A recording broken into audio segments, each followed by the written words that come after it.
So guys, until now you have learned a lot about two major central metabolic pathways, that is Krebs cycle and glycolysis.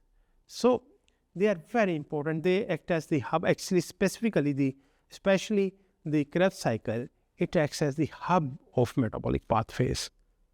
But certainly there are certain metabolic pathways which may not be as central as far as metabolism is concerned, but still they are very important. And one of them is PPP or Pantose Phosphate pathway. Pantose Phosphate pathway, one of the important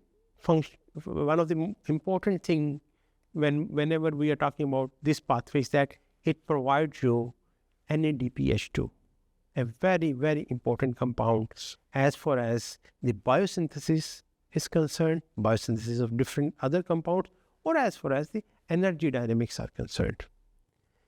Also, PPP or Pantose Phosphate pathway provide us the ribose sugar, and you know that ribose sugar, of course, is involved in many things, but one of the most important and fundamental function of ribose sugar is that it is a part of the nucleic acid.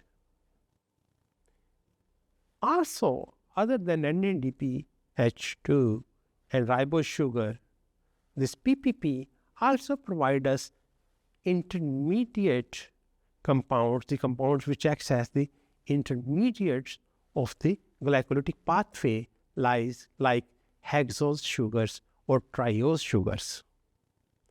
In the coming lectures, we will be talking about the mechanistic details of this important pathway.